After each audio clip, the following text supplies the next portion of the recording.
right, so the Seahawks beat the Minnesota Vikings 24-13. All in all, it was an exciting game. I had fun. It was nice seeing the Seahawks win the game.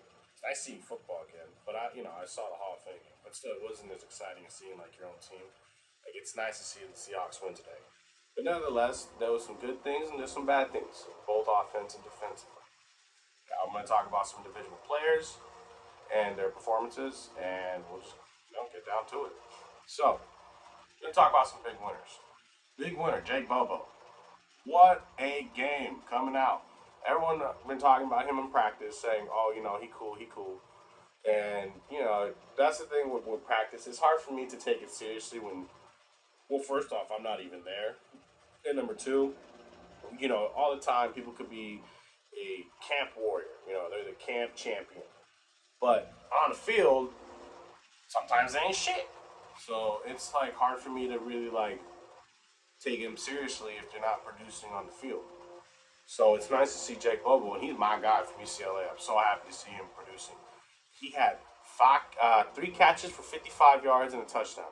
And I ain't gonna lie, when he caught that nice route on the end zone, um, people might think I'm crazy, but the way he ran that route was very Jimmy Graham esque.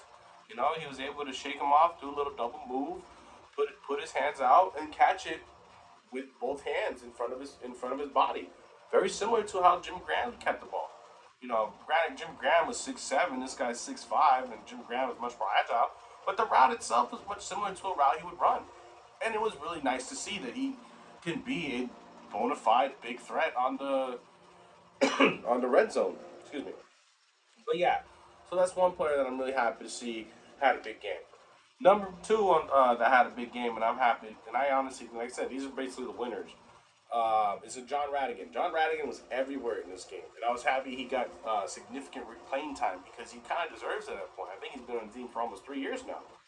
But yeah, he came along. He's got 7 tackles. He had 2 assists.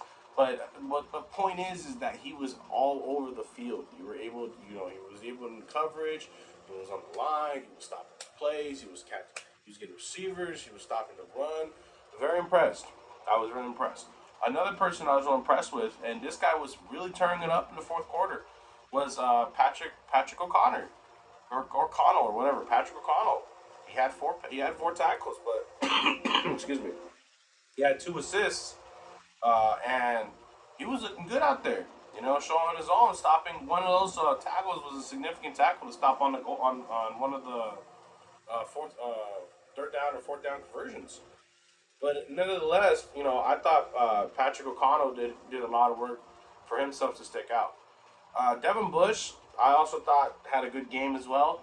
Some people were real surprised that, oh my God, he had a big game.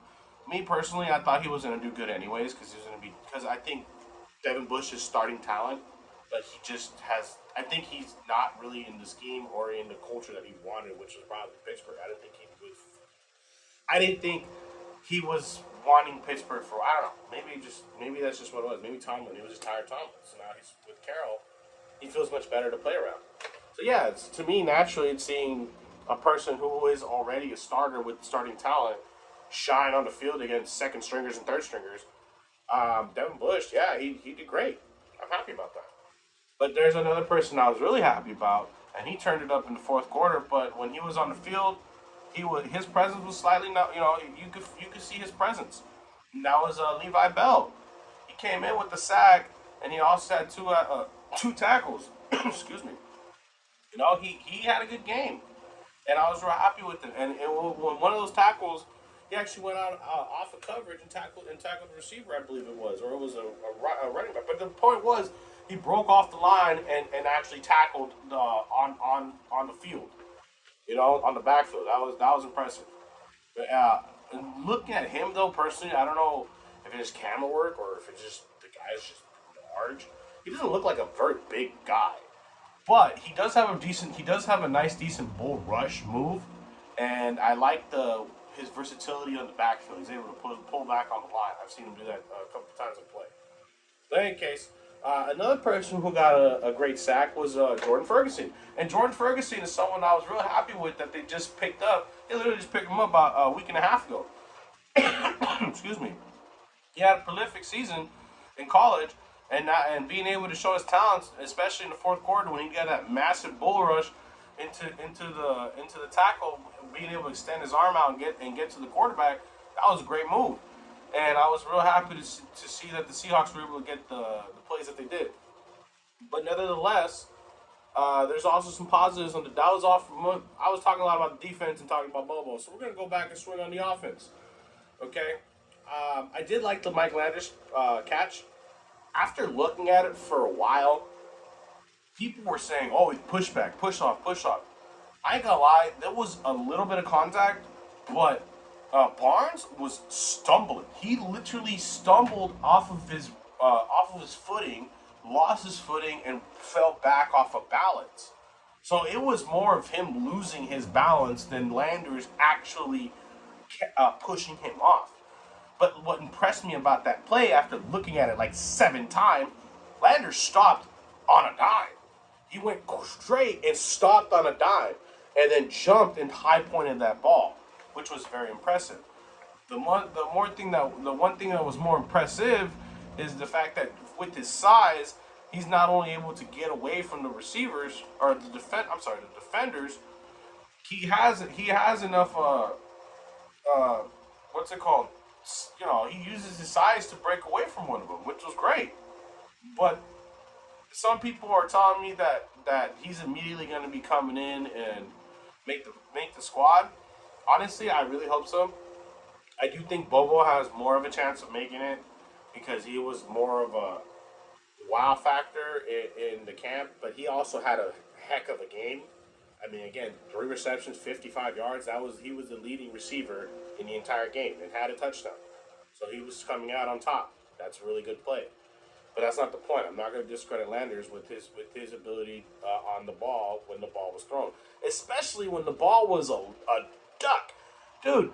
Aller, he threw a Tim Tebow classic lane punt, just, but it was just enough for Landers to locate the ball, track the ball, stop on a dime, catch it, make football plays, make touchdowns. That's exactly what you want in your receivers. And speaking of receivers, we're gonna go ahead and swing on to JSN. I was real happy with JSN. I think he caught two balls, but the one thing that impressed me was just his field movement. Like when you see him on the field, he's so agile. Like he's agility. Like I'm so impressed with the way he's so fluid with his motions as he runs and runs routes. But what's more impressive is since he's in the slot, when I was watching older Seahawks, if you go back and watch 2012 Doug Baldwin, I think they might use him and JSN in the same way. Because JSN and Doug Baldwin really have a really wonderful burst of acceleration on the first step for sure, and they can wiggle out. But what I like about JSN is he just has such more potential. I think he would be a much better receiver than Baldwin. But Baldwin was a hell of a receiver. But if you watch again the 2012 season, notably before he went outside, predominantly in 2013 and 14-15, he was really, really dominant on the slot end, and he would be able to. There was one. I don't know if I'm trying to remember if there was one play specifically, but it wasn't that year in 2012. But I think it was 2015. He did run it off in the slot. He broke away for 81-yard touchdown. I think it was against the Steelers. But in any case, but the whole point is that JSN really does remind me of watching Doug Baldwin in 2012, just from watching that game alone. But see, I truly believe JSN has much more potential. After actually seeing him on the field, I was blown away. Like I've seen him in college, and I like college football, but I don't take it as serious as I do when you're on an NFL field. I won't talk about it as much as I am now, as at least. But now that I see JSN I think he is the real deal. I was surprised, granted, it was only like 3 balls, 2 receptions. I think he missed one, and he almost caught that one. He jumped up and almost caught it. I think high pointed I don't know if it was two hands or one hand. But he almost caught it, and that was impressive. The first one that really impressed me was just that little short curl route. It was so swift and it was good. It was fluid. I was like, what a way he just went and 2 yards, but whatever. It's just the way he moves with his route. I was so surprised. I kept watching the replay probably like 3 or 4 times because again, it's just JSN. His his movement on the routes is unreal. And the fact that he's going to be in the slot predominantly, that's exactly how it was with Seahawks before. They had Sidney Rice on the outside, Jermaine Kearse on the outside, and then they had Baldwin in the slot. And Baldwin was the best receiver on all three of them. That's what I'm trying to tell you guys. JSN has that potential to be the best out of all three of them. DK and already Tyler, and to a degree. But he just has to grow. He's still a rookie. But I loved what I saw in JSN for what I saw. Um, Other than that, the win was great. There was a few things that I was worried about. K Johnson, I hope you're doing okay. I heard he's in stable condition. He took a big hit. Yeah, it was bad. Again, overall, I hope you're okay. So I'm glad he's all right on that one. But there was a few other players that I saw in the offense that I just was not impressed with. So let's go ahead and get to that. Zach Charbonnet. This might be hard on some people to hear this name, but Zach Charbonnet, buddy, I understand you're a great receiver. I'm gonna point out the good. 2 receptions, 14 yards. That's not bad. Okay, 2 receptions, 14 yards. Averaging 7 yards of reception. Pretty good. Your carries, 4 attempts for 14 yards. You were the lowest below average with 3.5, man. That's a little concerning. I thought you'd run with a little more force. I understand that you're running behind third string O line, so I get it. I understand that. But dude, you gotta flash a little more than that. You can't just run straight to the pile. That's what you did at least for I think 3 out of your 4 rushes. You ran straight to the pile, got lucky on one of them, and then the last pile of rush you actually ran around. But you did. I'll give you this credit for this, Zach Charbonnet. You caught a good ball. I was happy with the way you caught the route. I was happy with your awareness, and overall, this is your first game. I'm gonna give you credit for that because you're a rookie. But please, you got to work on your running, man. 4 attempts, 14 yards. That's tough. That's tough. I mean, you got beat out by what's that guy's name? I think he was a rookie. That's another again. You got beat out by some guy Karen. No, that's how bad it is. But that's what I'm trying to say. He needs to step it up. I understand he had a shoulder injury. Everything fine, whatever. Buddy, you gotta at least talk to Carroll and say, hey, I need at least 3 more carries or something. I gotta prove I need 25 yards. I need 30 yards. You gotta show some heart, bro. I would be embarrassed if I only have 14 yards on 4 attempts, carrying wise. All right. Then afterwards, this leads me to, I guess, losers, and I wouldn't say they're losers because they didn't. They just are losers, but it's because they didn't play. That's Kenny McIntosh and Devin Witherspoon. If I wish they played, I think Kenny McIntosh. More importantly, he's more predominantly the loser in this one because I think he would have shined. If you would have took out the other running back who was running with Aller and put McIntosh, I think McIntosh would have churned more yards, maybe 60 yards. Because I know that one guy got like 50 something yards. I just can't remember his name. I feel so bad. But in any event, yeah, McIntosh just could have been a game that you could have took full potential and probably could have turned the game over. Maybe add an additional touchdown yourself. This could have been a game for McIntosh, and that's the one thing that I was more disappointed about. Witherspoon, it's hard for me to say, okay, yeah, you too, you don't lose, you whatever. But Witherspoon, I've already seen him in practice. I've seen all the highlights. I've seen a lot. in Witherspoon that he's better than most players already, that he doesn't need to have this game specifically. If he doesn't play next game, then I will roast him hard. But for sure, this game, I will give him some slack. But Kenny McIntosh, this was the game that you should have played, or at least at the very least, if you weren't injured, I understand. But if you had a potential to come in, I wish you tried. But all this tells me is that Kenny, next game, please work your ass off. I want you out there. I'm very excited for you specifically too. Uh, Other people that I was kind of disappointed about was DJ Dallas.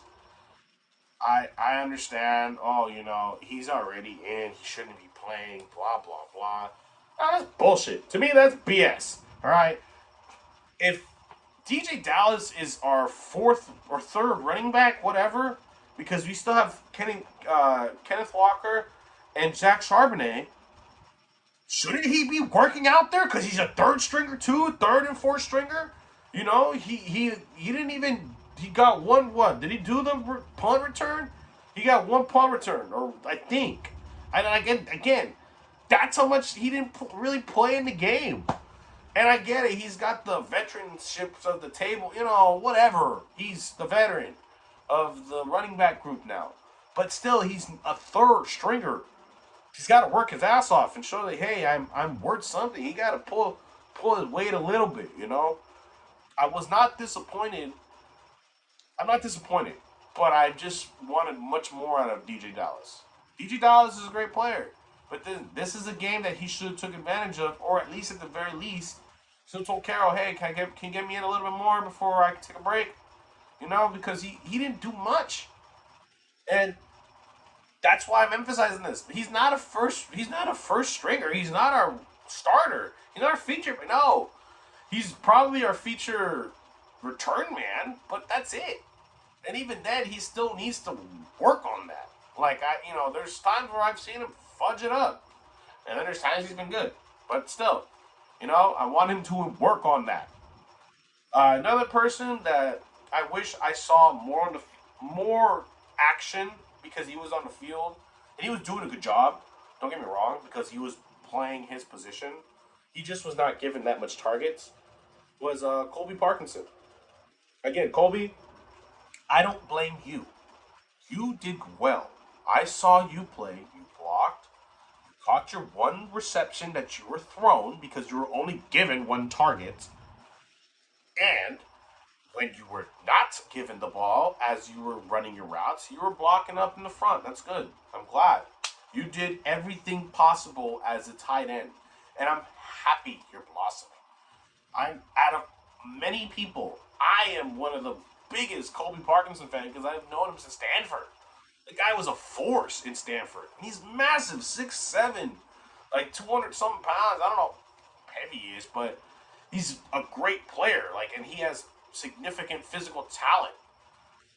But I just wish I wish Drew Lock threw him like 2 or 3 or 4 more times. Really gave him actual targets, utilized him.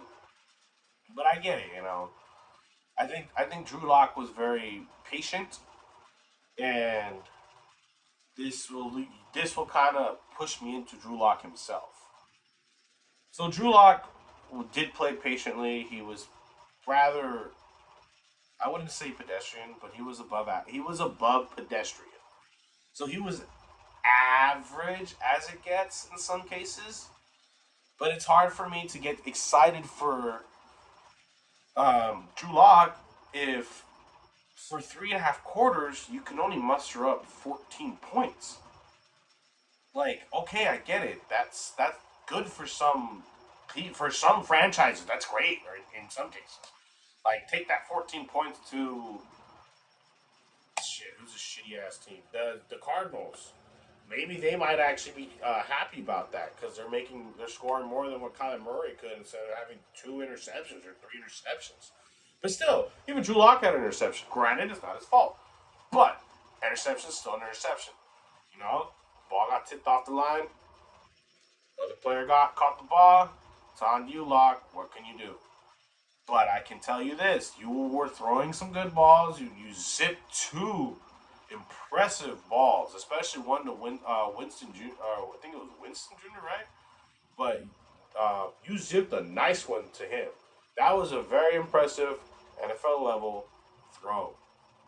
And there were some other throws that I was impressed with. There was one throw in particular when you threw it up. I don't know if it was to Charbonnet specifically, but you threw it up to a running back and off of a little fade. Caught, threw it with anticipation, caught the ball, able to gain like 7 yards, I believe. But still, my problem with Drew Lock is I was kind of waiting for more. During the third quarter. I was like, okay, we're winning. The momentum's shifting. You can feel the Seahawks rolling through. But then what? Like there was no two more touchdown plays. No, we would get close. We got a field goal, and then afterwards we did get a touchdown. By Jake Bobo. That was a great throw, but more or less that was also a great route by Jake Bobo. Excuse me. Sorry, I'm coughing. I'm also like slightly sick as I'm doing all this, and I also like have my voice like hurting a little because I was yelling a lot. But in any case, um, yeah, with Drew Lock, I was not so down on him, but for how much time he was given this game, like if he did this um, 3 quarters, I would still be disappointed. If he was cut off in half, I would have been very disappointed in some cases because he only scored 10 points. I think no, he only scored 7 points, I believe, because we were down 7 to 10 or something like that. But that's what I'm trying to explain to you. Even for 2 quarters, he didn't muster that much offense. He got a little bit of yards, but he didn't make offensive plays. And the times that he did, he would be either A, lucky to do it, B, skilled enough to do it because the play went through perfectly, or D, he would just get sacked or pushed off the line or the ball would get tipped. You know? But here's what's interesting is that for those 3.5 quarters of Drew Lock, that .5 quarters of Sam Aller, I was actually like, oh, okay, I actually got up. I woke up because Sam Holler was playing some backyard, football. I get it. That's not how you play quarterback. You don't want to play quarterback like that. Running around, get your ass before you get your ass beat. But hey, it was fun. He was throwing like Tebow. Tebow can't throw. That's why it was fun. He gave it. That's why. But see, also know that's why when I was talking about Zach Charbonnet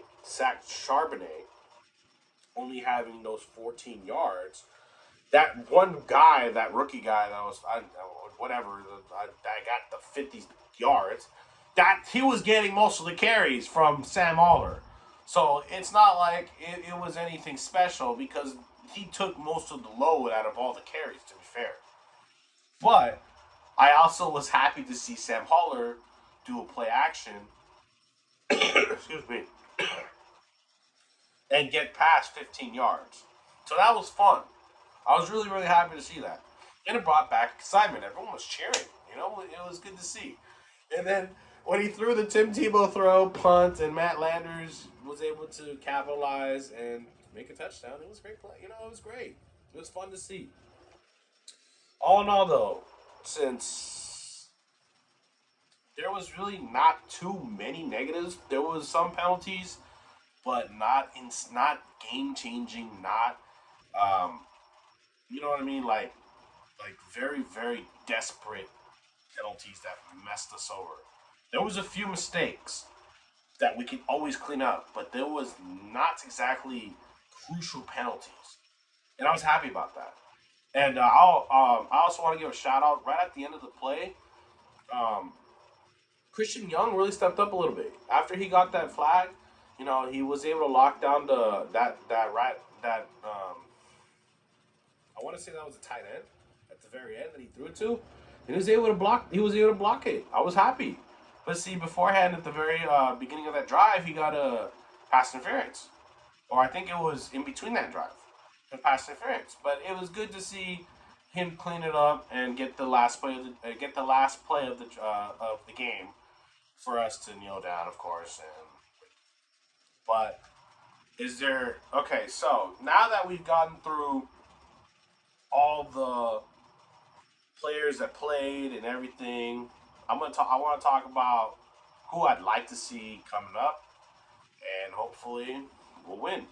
So who I like to see coming up, of course, is Kenny McIntosh and Devin Witherspoon. I would like to see more Shaq Charbonnet. Charbonnet needs to get more carries. I like to see him get at least 10 touches. I want him to be utilized as a power back. I would like to see Ken Walker maybe get a touch or two in the first drive. I'd love to see Geno throw a ball. That'd be great. Maybe Tyler Lockett come out and maybe make a catch. Um, but I do want to see maybe a half of JSN or one whole quarter, like the second quarter of JSN. Like him and Drew Lock just like getting together and throwing the ball, and I would love it. JSN is someone I'd love to see more of. And if it wasn't for him, if it wasn't for the Seahawks being drafted, I haven't gotten more excited. Well, I was already excited for a wide receiver group, but see, I was excited because I knew we were good already. But now that we got JSN, it's like a whole breath of fresh air. Like, oh my god, there's another person to get really, really hyped for, you know. And now that I see him on the field, it's like, damn, I'm so hyped. So it's good. I want to see more of him. Maybe again, at least a dedicated quarter next game to him specifically. Um, I also forgot to mention in the beginning of the defensive plays, Kobe Bryant. He did pretty well at safety. I was actually impressed. I was expecting him to blow coverage or something. No, he was able to tackle. Big hit on the first play, even though they were saying it was a flag or whatever. But again, maybe if he keeps it up, he could be the big boomer, strong safety. If Jamal Adams don't come back, so another good problem to have. We have good problems to have in the secondary. I love it. Mike Jackson playing too good to be sitting out. That's why Devin Witherspoon's the slot corner nickel or the slot the nickel. Sorry, it's not slot corner. I apologize. The nickel cornerback and guarding him slot. So, anyways, he's doing that anyways. But that's not the point. I mean, I'm just happy to see everything working well. I'm happy to see us win this win, and I'm gonna end it here. I'm gonna hope I get better because I ain't gonna lie, I'm kind of delusional too because I have a lot of medication. I took some, so I'm trying to feel better to do all this. I really didn't want to get sick at this kind of moment, but what can you do? It's just how it goes. But anyway, man, this is King Zoa. I hope you guys enjoy. I really want to do another recap of the next game. Maybe do another video or two of just Seahawks related things. I really want to try, especially this year coming up because we have seasons coming up. I hope you guys like the jerseys too. I'm going to be rocking these Seahawks jerseys as we do games specifically. And yeah, that's just how it goes. So I hope you guys enjoy. And you know how it goes. Go Hawks.